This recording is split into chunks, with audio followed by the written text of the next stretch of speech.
sex trafficking and interstate prostitution charges using the so-called casting couch system. Joining me now is Neama Rahmani, former federal prosecutor and president of the West Coast Trial Lawyers. Thanks so much for your time. So these crimes allegedly began in 2008 and spanned a 7-year period. How challenging is it to prosecute a case where some of the crimes that are alleged to have occurred happened more than 15 years ago? Well, it is challenging when you're dealing with sex crimes and there isn't a contemporaneous report, but we don't necessarily know that that's the case. Maybe there's a report to law enforcement, a medical doctor, or even a friend. And when you have the sheer number of victims who have come forward, that makes it very difficult to defend the case because there's only a few possible defenses in the case. The first is that the sexual activity was purely consensual. And of course, that takes out of sex trafficking because sex trafficking requires force, fraud, or coercion. The other challenge is we're talking about prostitution, which doesn't require that force or fraud or coercion, but requires simply a payment of money or something of value for sex. And I think that's going to be very difficult to argue when 15 victims have come forward alleging the same pattern of physical and sexual violence. So what kind of role did Abercrombie play in this, or is Abercrombie alleged to have played in this?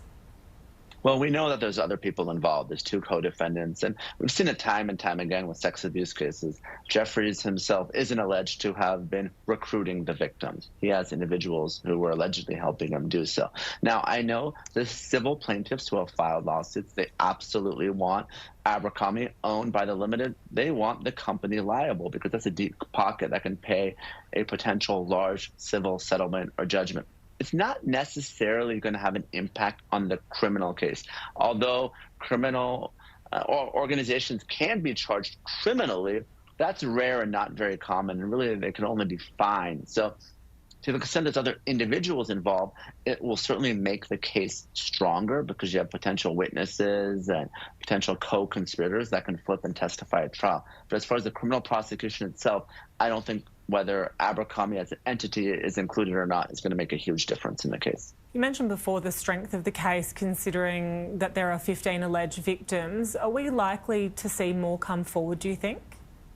I wouldn't be surprised. We've seen it time and time again, whether it's Epstein or Weinstein or Diddy or any other abuser. There is a Me Too type effect when victims come forward. Now, obviously, this case broke because of some great reporting by the BBC and their documentary. But, you know, oftentimes when there are abusers, and this is just an allegation, of course, but when there are abusers, they're usually not abusing 1 or 2 or even 3 people. They often are abusing multiple victims over a series of time using the same MO. And to the extent that other victims have come forward, we've seen it time and time again, not just with Diddy, but folks like Weinstein, folks like Cosby. It's much harder for the defendants to say that this was all consensual or this was all on the up and up, because even though jurors may disbelieve the testimony of 1 or 2 or even 3 victims, that becomes much more difficult when you have a dozen or more people telling the same story.